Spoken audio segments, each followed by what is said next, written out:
साथियों नमस्कार। स्वागत है आप सभी का हमारी क्लास में और हम आज शुरू कर रहे हैं जूनियर अकाउंटेंट 2023 से रिलेटेड जो भी आपका इंग्लिश का सिलेबस है उसके विभिन्न टॉपिक्स पर हम यहाँ पर चर्चा करेंगे और उसका आज पहला दिन है। हम यहाँ पर विभिन्न टॉपिक्स को 3 भागों में देखेंगे। ठीक है, पहला, अगर हमने कोई टॉपिक उठाया है, ठीक है, तो उसका कंटेंट कितना होना चाहिए हमारे पास। ठीक है, कंटेंट यानी कि हमारे पास रूल्स कितने एक होने चाहिए। ठीक है, इनके लिए मैं आपको बता दूं कि हमारी जो है ऑनलाइन क्लासेस है उनमें 2 या 3 बुक्स को प्रेफर करके शॉर्ट नोट्स जो है वो आपसे बनाए जाएंगे। ठीक है, शॉर्ट नोट्स हम ये कहते हैं कि बिल्कुल शॉर्ट में आप इन चीजों को पढ़ोगे। ठीक है, ताकि याद करना जो है आपके लिए इजी हो जाए। ये काम पहले बात है। अगर आप किसी कंटेंट को शॉर्ट में लिख लेते हैं, इजी वे में लिख लेते हैं, यानी पूरा पेज नहीं भरते, एक छोटे से 2 3 4 लाइन में सारी चीजें अपनी भाषा में बोलना सीख जाते हैं, तो वो याद करना बहुत इजी हो सकता है। पहली बात तो हमने 2 या 3 बुक्स जो है इंपॉर्टेंट बुक्स से प्रेफर किया, जहां से सामान्यतः प्रश्न जो पूछे जाते हैं उन बुक्स को प्रेफर करके उन्हीं की एक्सरसाइज करवाने का प्रयास जो है यहाँ पर किया है। दूसरी बात इसकी होती है कि अगर आप किसी टॉपिक को आपने रूल्स याद कर लिए तो इसके क्वेश्चंस को, ठीक है, करने के लिए क्या टेक्निक होनी चाहिए। ठीक है, क्वेश्चंस को करने की टेक्निक क्या है, तरीके क्या है, किस तरह से हम इसको डील करें क्वेश्चंस को, ये 2 बातें हैं। तो हमने पहले कंटेंट जो है वो बिल्कुल आपको याद हो गया, फिर प्रैक्टिस पर हम फोकस करेंगे। हम ये भी देखेंगे कि कितने प्रकार के क्वेश्चंस बनते हैं और हमारे एग्जाम में किस प्रकार के क्वेश्चन जो है वो पूछे जाएंगे। तो इस तरह से उसके बाद बात आती है आपके जो है वो इस नॉलेज को इंप्रूव करने की। तो आप इस कंटेंट जो सफिशिएंट है आपके एग्जाम के लिए उसको पढ़ के क्वेश्चंस करिए। जब आप ये क्वेश्चंस करते हो तब आपको कुछ एक और बातें, यानी हो सकता है फिक्स्ड एग्जांपल्स आपको मिल जाए, हो सकता है कोई नया रूल निकल के आ जाए, हो सकता है आपको कोई एक फ्रेज ऐसी मिल जाए जिसके अंदर वो वर्ड यूज हुआ है, कोई भी वर्ड या डिटर्मिनर कह लीजिए, तो वो वर्ड उसमें यूज हुआ है, वो मिलती है। तीसरी चीज है, ये जो है वो बहुत ही कम एग्जाम में पूछी जाती है, यहां से पेपर में बहुत से अच्छी अच्छी बातें आप जो है वो कर सकते हो। तो जैसे कि हम इस टॉपिक को शुरू करने जा रहे हैं। हमारा आज का टॉपिक है डिटर्मिनर्स। और डिटर्मिनर शुरू करने से पहले मैं आपको बता दूं कि आप हमसे तीनों प्लेटफॉर्म से जुड़ सकते हैं। यूट्यूब जैसा कि आप देख रहे हैं, और टेलीग्राम चैनल जो कि डिस्क्रिप्शन में लिंक दिया है, और एप्लीकेशन पर भी हमारे सभी कोर्सेज अवेलेबल है। You can go through the courses, आप उसको पढ़िए, उसमें डिटेल्ड है, वोकेबलरी पर फोकस किया गया है, ठीक है, बुक रीडिंग पर फोकस किया गया है, प्रॉब्लम सॉल्यूशन पर फोकस किया गया है, सब चीज़ें वहाँ पर अवेलेबल आपको मिलेगी। लाइव सेशन रहेगा, रिकॉर्डेड सेशन रहेगा, हर चीज़ें यहाँ पर आप देख सकते हो, है ना। तो शुरू करते हैं हमारा टॉपिक। शुरू करने से पहले आप एक बार लाइक शेयर एंड सब्सक्राइब कर दें। कमेंट्स के माध्यम से हमें जरूर बताएं कि सर ये बिल्कुल जो है वो हमारे हक की बात थी, इस बात को हमने इतना अच्छे से सीखा, ये हमारी नीड है, कुछ इस तरह से होना चाहिए सर, ये आप बता सकते हो। तो शुरू करते हैं हमारा टॉपिक डिटर्मिनर्स। ठीक है, सामान्यतः एक वर्ड जो है वो 3 वर्ड यहां पर हमें कंफ्यूज करते हैं। पहला हो गया एडजेक्टिव, दूसरा हो गया डिटर्मिनर, और तीसरा हो गया आर्टिकल। ठीक है, इन तीनों की नेचर एक जैसी सी होती है और विद्यार्थी कंफ्यूज रहता है कि सर करे कैसे, ये तीनों एक जैसे से डोल के होते हैं और ये हमें समझ में नहीं आ रहे। तो आप ये देखिए कि इन तीनों का प्रयोग किसी नाउन के लिए ही होता है, या मैं कहूं नाउन फ्रेज के लिए ही होता है। इन तीनों का प्रयोग किसी नाउन फ्रेज में ही होगा। किसी नाउन फ्रेज में इन तीनों एक जैसी नेचर है, इसीलिए ये पंगा पड़ता है। ठीक है, अब मैं आपको इसको अलग अलग करके बताता हूं। पहला ये है कि जो आर्टिकल टॉपिक है इसको आप अलग से पढ़ना छोड़ दीजिए। अगर किसी सिलेबस के अंदर डिटर्मिनर दिया गया है तो साथ में या तो आर्टिकल मिलेगा, या फिर डिटर्मिनर नहीं, सिर्फ आर्टिकल नहीं दिया और डिटर्मिनर दिया तो भी आपको आर्टिकल पढ़ने हैं। डिटर्मिनर का मतलब बोथ डिटर्मिनर्स एंड आर्टिकल्स, पहली बात। अब रहे हमारे पास 2 चीजें, एडजेक्टिव और डिटर्मिनर, इनको अलग अलग करके देखते हैं। पहली बात यही देखते हैं कि अगर हम किसी एडजेक्टिव की बात करें और या फिर किसी डिटर्मिनर की बात करें, तो इन दोनों में फर्क क्या है। पहली बात, पहला पॉइंट है कि एडजेक्टिव को पार्ट्स ऑफ स्पीच का भाग माना जाता है, यही शॉर्ट नोट्स है। पूरी लाइन लिखोगे इतनी लंबी? क्या एडजेक्टिव को पार्ट्स ऑफ स्पीच में गिना जाता है, ये कुल 8 होते हैं, ऐसे डोल नहीं देना भाई साहब। आप ये करें पार्ट्स ऑफ स्पीच, यस का मतलब होते हैं। अगर हम यहां पर बात करें डिटर्मिनर की, तो पार्ट्स ऑफ स्पीच में इसको गिना भी जाता है और पार्ट्स ऑफ स्पीच में इसको नहीं भी गिना जाता। सर ये क्या बात हुई? यही तो बात है, रोड़ा यही है, पंगा यही है, व्याधि यही है कि पार्ट्स ऑफ स्पीच में हां कह दिया और पार्ट्स ऑफ स्पीच में ना भी कह दिया। इसका मतलब हां कहने वाले क्या है? मॉडर्न इंग्लिश ग्रामर है, मॉडर्न इंग्लिश ग्रामर है। और ना कहने वाले कौन है? Traditional English grammar. ये दोनों अप्रोच है। अप्रोच का मतलब जो रूल्स है ना, जो ट्रेडिशनल इंग्लिश ग्रामर के, वो कहते हैं पार्ट्स ऑफ स्पीच होते हैं 8, पार्ट्स ऑफ स्पीच होते हैं 8 जो डिटर्मिनर को शामिल नहीं करते। ये कहते हैं पार्ट्स ऑफ स्पीच में जो है वो 12 के प्लस वर्ड्स होते हैं जिनमें डिटर्मिनर को शामिल करते हैं। बस इतना फर्क है। आप इस बात को कभी भी आप जो है वो माइंड पे इस तरह से नहीं लेंगे सर ये क्या हुआ, ऐसा प्रश्न नहीं आता पेपर में। प्रश्न यहां से ट्रेडिशनल इंग्लिश ग्रामर से आपके सिलेबस में आएगा और यहां पर 8 माने जाते हैं, लेकिन किताबें तंग करती है ना हमें कि वर्तमान में 9 आर्टिक पार्ट्स ऑफ स्पीच गिने जाते हैं। आप ये देखिए इसमें पूरी कितनी लाइन आ गई। शॉर्ट नोट्स देखिए आप। पार्ट्स ऑफ स्पीच में एडजेक्टिव को शामिल किया जाता है, यस। पार्ट्स ऑफ स्पीच में एडजेक्टिव डिटर्मिनर होता है जो मॉडर्न इंग्लिश अप्रोच जो है वो मॉडर्न इंग्लिश ग्रामर अप्रोच कहती है कि 12 + 13 या 14 जो भी आगे बढ़ते जाएंगे ना, बढ़ते जाएंगे, इसमें कोई फिक्स नहीं है, ठीक है। लेकिन ट्रेडिशनल इंग्लिश ग्रामर कहती है पार्ट्स ऑफ स्पीच 8 होते हैं जिनमें डिटर्मिनर को शामिल नहीं किया जाएगा। तो पहला फर्क आपने देख लिया, ठीक है। ये पहली बात हमारे माइंड में क्लियर हुई। दूसरी बात देखिए, दूसरी बात क्या है कि अगर हम किसी भी एडजेक्टिव की बात करें तो वो नाउन या फिर प्रोनाउन, ठीक है, कोई एडजेक्टिव जो होगा, ठीक है, वो नाउन या फिर प्रोनाउन, जैसे मैंने अलग अलग लिखा है इसका मतलब नाउन या प्रोनाउन, और ये जो मैंने एनपी लिखा है इसका मतलब नाउन फ्रेज है, यानी बीच में स्लैश आ जाए तो नाउन या प्रोनाउन और नहीं आए तो नाउन फ्रेज। अब देखो दूसरी बात है कि एडजेक्टिव का प्रयोग नाउन या प्रोनाउन के लिए होता है, ठीक है। नाउन या प्रोनाउन को क्या करता है? क्वालिफाई करता है, क्वालिफाई करता है। अब देखो ये पूरी लाइन हो गई। एडजेक्टिव जो है नाउन या प्रोनाउन को क्वालिफाई करने वाला शब्द होता है, या फिर नाउन या प्रोनाउन को क्वालिफाई करने वाला शब्द एडजेक्टिव होता है। बिल्कुल शॉर्ट में बनते जा रहे हैं। अगर हम डिटर्मिनर की बात करें 2 नंबर पे, तो हम ये कहेंगे एडजेक्टिव किसी नाउन का, किसी फॉलोइंग नाउन का, ठीक है, किसी फॉलोइंग नाउन का रेफरेंस बताने के लिए, किसी फॉलोइंग नाउन का रेफरेंस बताने के लिए डिटर्मिनर का प्रयोग किया जाता है, ठीक है। अब इसका मतलब क्या है? यहां पर तो क्या है? नाउन या फिर प्रोनाउन है, लेकिन यहां पर सिर्फ नाउन ही है, प्रोनाउन नहीं है, ठीक है। तो क्या यहां पर बिल्कुल भी प्रोनाउन नहीं आता? हम कहेंगे सामान्यतः ना कहेंगे।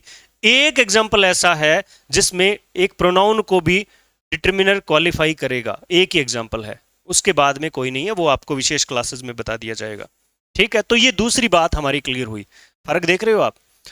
तीसरी बात ये है, तीसरी बात ये है कि अगर किसी नाउन या प्रोनाउन का प्रयोग किया जा रहा है वाक्य में, तो उसके पहले कोई एडजेक्टिव आ सकता है, ठीक है, और बाद में भी कोई एडजेक्टिव आ सकता है। ये तीसरी बात है। अगर किसी डिटर्मिनर के का प्रयोग किया गया है, अगर किसी डिटर्मिनर का प्रयोग किया गया है तो नाउन होगा पहली बात तो, और नाउन के जस्ट पहले ही डिटर्मिनर का प्रयोग होगा। बाद वाली कहानी कहीं ना कहीं जो है वो 100% सत्य नहीं है। तो तीसरी बात ये क्लियर हुई। देख रहे हो ना, आप पूरा एक पेज भर सकते हो, लेकिन हमने शॉर्ट में किया है। क्या किया है कि डिटर्मिनर्स में अगर एडजेक्टिव और डिटर्मिनर में डिफरेंस क्रिएट करना है तो आप देखिए कि पार्ट्स ऑफ स्पीच में adjective yes, parts of speech में डिटर्मिनर यस और नो दोनों। कारण modern English approach and traditional English approach, ठीक है। फिर एडजेक्टिव किसे कहते हैं? नाउन या प्रोनाउन को क्वालिफाई करने वाला शब्द एडजेक्टिव होता है, ठीक है। डिटर्मिनर किसे कहते हैं? किसी फॉलोइंग नाउन का रेफरेंस बताने वाले वर्ड को क्या कहते हैं? डिटर्मिनर कहते हैं। ये कहानी है। उसके बाद एडजेक्टिव का प्रयोग नाउन या प्रोनाउन के पहले या बाद में दोनों तरह से किया जा सकता है, लेकिन नाउन का प्रयोग डिटर्मिनर का प्रयोग नाउन से पहले होगा, बाद में प्रयोग सामान्यतः नहीं हम करेंगे, ठीक है। तो ये बात हमारी अब तक की क्लियर हुई इतनी। अब जो है मेन पॉइंट, किताबों में बहुत सारी जो है वो मनगढ़ंत कहानियां देखने को मिलती है। आप समझिए चौथी बात समझिए आप, चौथी बात बहुत इंपॉर्टेंट है। चौथी बात क्या है, क्या क्या है कि एडजेक्टिव और डिटर्मिनर एक जैसे होते हैं। एडजेक्टिव और डिटर्मिनर, एक ही वर्ड को एडजेक्टिव भी कह सकते हैं और डिटर्मिनर भी कह सकते हैं। जैसे मैंने यहां पर लिखा, क्या मैंने लिखा कि सम बॉयज, ठीक है। फिर मैंने लिखा ऑल मनी, फिर मैंने लिखा मैनी गर्ल्स। ये तीन वर्ड लिखे। हम यहां पर देखें कि सम बॉयज में सम वर्ड है, इसे एडजेक्टिव कहेंगे, ठीक है। अगर मैं यहां पर ये 4 नंबर पॉइंट यहां पर लिख दूं, 4 नंबर पॉइंट मैंने यहां पर लिखा, क्या लिखा, हाँ, determiner is equal to adjective, दोनों एक ही चीज होते हैं। और मैं इसको यहां पर लिख दूं सम बॉयज, और यहां पर मैंने लिखूं ऑल मनी, ठीक है, और मैंने लिखा मैनी गर्ल। तो ये सारी चीजें दोनों एक जैसी है ना, जैसे ये सम है ये भी सम है, एक जैसी फ्रेज है, एक जैसे वर्ड है, तो इसका मतलब एडजेक्टिव भी डिटर्मिनर हो सकते हैं, डिटर्मिनर भी एडजेक्टिव हो सकते हैं। ये 4 नंबर बात है। यानी एडजेक्टिव्स को डिटर्मिनर, कुछ वर्ड ऐसे हो सकते हैं क्या जो एडजेक्टिव है वही डिटर्मिनर है, यस। कुछ वर्ड ऐसे हो सकते हैं क्या जो डिटर्मिनर है वही एडजेक्टिव है, यस। दोनों बातें हो सकती है। तो इसमें इस 4 नंबर पॉइंट में आप क्या माइंड में सेट रखेंगे, कहानी माइंड में सेट रखनी है, अपनी भाषा में क्या रखनी है कि भाई साहब कुछ वर्ड्स ऐसे होते हैं इंग्लिश ग्रामर में जिन्हें एडजेक्टिव और डिटर्मिनर बोथ की संज्ञा दी जा सकती है। हमारे ट्रेडिशनल इंग्लिश ग्रामर और मॉडर्न की, देखिए हमें वर्तमान में ट्रेडिशनल और मॉडर्न इंग्लिश ग्रामर को एक साथ रखना पड़ेगा, तब जाकर कहानी बनेगी। उसके बाद देखिए पांचवा, वेरी इंपॉर्टेंट, यहां तक आपने देख लिया। पांचवा पॉइंट भी आप इसको अच्छे से देखेंगे। देखिए कैसे, पांचवें पॉइंट में हम ये जानेंगे, क्या जानेंगे, ठीक है। पांचवा पॉइंट ये है कि कुछ एडजेक्टिव जो है वो डिटर्मिनर डिटर्मिनर नहीं होते, कुछ एडजेक्टिव डिटर्मिनर नहीं होते। कौन कौन से हैं, जैसे हम ये कहें कि old man, big room, honest man,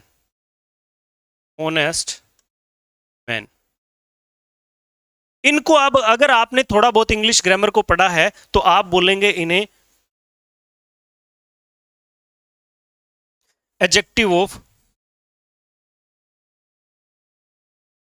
quality, adjective of quality, adjective of quality, ये सारे क्या है, एडजेक्टिव ऑफ क्वालिटी है। इसका मतलब अगर हम इंग्लिश ग्रामर के अंदर एडजेक्टिव टॉपिक में क्वालिटी वाले एडजेक्टिव को छोड़ दे, ठीक है, तो वो डिटर्मिनर जो है वो नहीं बनते, वो सिर्फ एडजेक्टिव ही होते हैं, वो सिर्फ क्या होते हैं, एडजेक्टिव होते हैं, वो क्या है, डिटर्मिनर नहीं कहलाएंगे, ठीक है। अगर मैं ये बात कहूं 5 नंबर पॉइंट में यहां पर very important, very very important है ना, जरूर इस बात को ध्यान में रखेंगे आप। बहुत बड़ा संशय जो है वो आज हल होने वाला है आपकी इस क्लास में। देखिए कैसे कि यहां पर कुछ एक डिटर्मिनर ऐसे होते हैं जो एडजेक्टिव नहीं होते, ठीक है, और इनकी एक लिस्ट बनेगी अच्छी सी। कैसे, जैसे यहां पर मैं एक वर्ड लिखा मैनी, तो मैनी एडजेक्टिव होता है और मैनी डिटर्मिनर भी होता है। क्लियर हुई है कहानी। लेकिन अगर हम बात करें मैनी ए बॉय की, मैनी ए बॉय की, ठीक है, तो ये बॉय तो नाउन हो गया, बॉय तो क्या हो गया, नाउन हो गया। लेकिन मैनी और ए, पहला संशय ये है कि क्या ये अलग अलग है, ठीक है, जी नहीं, ये अलग अलग नहीं है, इसको एक साथ अंडरलाइन करेंगे मैनी ए को। दूसरी बात, ये नाउन को बता रहा है, नाउन को बता रहा है, तो ये क्या एडजेक्टिव है कि ये डिटर्मिनर ही है भाई साहब, ये क्या है, डिटर्मिनर ही है, इसको हम एडजेक्टिव किसी हाल में नहीं कहेंगे, इसको एडजेक्टिव किसी हाल में नहीं कहेंगे। ये कहानी क्यों पढ़ रहे हैं हम, क्योंकि एडजेक्टिव और डिटर्मिनर दोनों एक जैसी नेचर के हैं, है ना। तो ये बात हुई, मैनी ए और मैनी में बड़ा फर्क है, ठीक है। देखिए अगर हम बात करें मैनी की, ठीक है, तो मैनी क्या है, एडजेक्टिव भी है और डिटर्मिनर भी है, एडजेक्टिव भी है और, लेकिन मैनी ए की बात करें, मैनी ए की बात करें तो ये जो है वो डिटर्मिनर है लेकिन एडजेक्टिव नहीं है। समझ गए बात। इसी तरह के कुछ एक और वर्ड्स है जिनको मैं यहां लिखने वाला हूं। ये टॉपिक नंबर, ये पॉइंट नंबर 5 जो है, इसको हम ऐसे देखेंगे। जैसे मैनी ये हो गया ना, तो a lot of, a lot of, ठीक है। उसके बाद में हम कह सकते हैं कि लॉट्स ऑफ, ए गुड या फिर ग्रेट डील ऑफ, ठीक है। A good deal of, a great deal of, दोनों बन जाएंगे। A number of, a number of, ठीक है। और उसके बाद में हो गया the number of, the number of, ये हो गया, ठीक है। बहुत सारे वर्ड हैं, बहुत सारे वर्ड हैं। ए गुड डील हो गया, ग्रेट डील हो गया, मैनी ए हो गया, ठीक है, लोट्स हो गया, प्लेंटी ऑफ हो गया, ठीक है। ये सारे वर्ड किस में काउंट होंगे, किस में, डिटर्मिनर में काउंट होंगे। और विशेष बात, ये ए लॉट ऑफ एक शब्द है, लोट्स ऑफ एक शब्द है, ये पूरा एक शब्द है, ये पूरा एक शब्द है, ये पूरा एक शब्द है। इनको अलग अलग हमने नहीं देखना। ये सारे क्या बताते हैं, ये जो डिटर्मिनर की श्रेणी में आते हैं वो नाउन का क्या बताते हैं, रेफरेंस बताते हैं, ठीक है, रेफरेंस बताते हैं। अब ये रेफरेंस क्या बला है, इसको देखते हैं, ठीक है। ये रेफरेंस क्या चीज है। रेफरेंस देखिए कुछ इस तरह से होता है। एक तो होता है क्वालिफाई करना नाउन को, जैसे एडजेक्टिव करता है। इस रेफरेंस की अगर बात करें ना, तो ये रेफरेंस को ऐसे देखेंगे कि रेफरेंस कई प्रकार के होते हैं, जैसे डेफिनिट, डेफिनिट, फिर हो जाता है इनडेफिनिट, ठीक है, फिर हो जाता है स्पेसिफिक,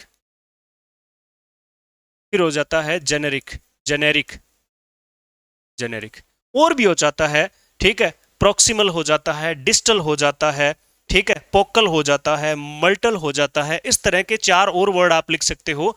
जैसे डेफिनिट है, तो डेफिनिट के अंदर क्या हुआ कि द बॉय, द बॉय, ये द बॉय वर्ड हुआ है, इसमें क्या है, द बॉय को क्वालिफाई कर रहा है, नहीं कर रहा।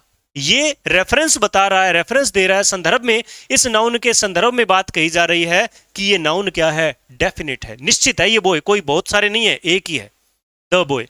उसके बाद अगर हम बात करें ए बॉय, ठीक है, तो ये ए वर्ड है, ए जो लिखा है हमने, ये इस बॉय व नाउन का रेफरेंस बता रहा है कि ये इंडेफिनिट है, कोई भी हो सकता है, मुझे नहीं पता कौन सा, इस पूरी क्लास को बता रहा है, ठीक है।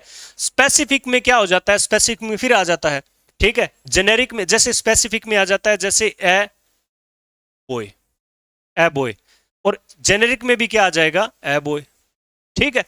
अब देखिए सेंटेंस, देखिए, a boy is waiting, a boy is waiting, ठीक है। A boy should be obedient, ये मैंने लिख दिया यहां पर, ठीक है। अब देखो स्पेसिफिक का मतलब क्या हो जाता है, विशेष, एक, बाहर। अब आपने एक सवाल पूछना है क्या कि ए बॉय, एक लड़का बाहर वेट कर रहा है कि सारे, तो आपका जवाब आएगा सारे तो नहीं कर सकते, एक ही कर रहा होगा। तो ये ए क्या है, स्पेसिफिक है, निश्चित है, एक के लिए जो है। A boy should be obedient, एक लड़के को ओबीडियंट होना चाहिए। तो बताओ एक को होना चाहिए कि सारी दुनिया के लड़कों को, सारी दुनिया को होना चाहिए। तो ये क्या हो गया, जेनेरिक, जनरल, पूरे, ऑल अराउंड, ये होते हैं। तो ये सारा मैटर किसका होता है, ये सारा मैटर किसका है, ये सारा मैटर है डिटर्मिनर्स का। ये देखिए हमने बिल्कुल शॉर्ट में देख लिया। कैसे देख लिया बताइए, एडजेक्टिव पार्ट्स ऑफ स्पीच होते हैं, पार्ट्स ऑफ स्पीच में शामिल होता है ना। एडजेक्टिव जो है वो नाउन और प्रोनाउन को क्वालिफाई करते हैं। एडजेक्टिव जो नाउन के पहले और बाद में दोनों तरह प्रयोग हो सकते हैं। कुछ एडजेक्टिव होते हैं जो डिटर्मिनर भी बन सकते हैं, जैसे यहां पर लिखा। कुछ एडजेक्टिव डिटर्मिनर नहीं बनते, जो यहां लिखे हुए हैं। फिर डिटर्मिनर में पार्ट्स ऑफ स्पीच में शामिल कौन करता है, मॉडर्न इंग्लिश ग्रामर करता है, कौन नहीं करता, ट्रेडिशनल इंग्लिश ग्रामर शामिल नहीं करता।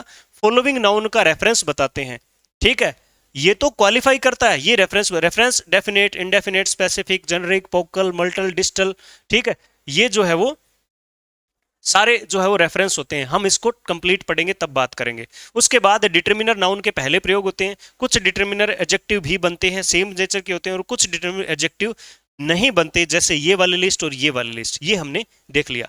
भविष्य में जो हम क्लास लगाएंगे, यानी कल से जो क्लास लगाएंगे, उनमें हम बात करेंगे सबसे पहले कि एडजेक्टिव कौन कौन से हमें पढ़ने हैं। फिर हमें ये ध्यान में रखेंगे कि कौन कौन से पेपर आपके पेपर में जो है इंपॉर्टेंट साबित होंगे, महत्वपूर्ण श्रेणी में रहेंगे, यानी वहां से प्रश्न उठते हैं, ठीक है। और वर्ड टू वर्ड करेंगे, एक एक चीज को करेंगे। तो मिलते हैं अगली क्लास में। एक बार फिर से आप सभी को याद दिला दें कि एप्लीकेशन को डाउनलोड करिए और टेलीग्राम को ज्वाइन करिए और इस वीडियो को शेयर सब्सक्राइबर जरूर करें, बिल्कुल जो है वो आपको फायदा मिलने वाला है और हमें तो यही जो है वो फायदा है कि आप लोग हमारे साथ हो। धन्यवाद।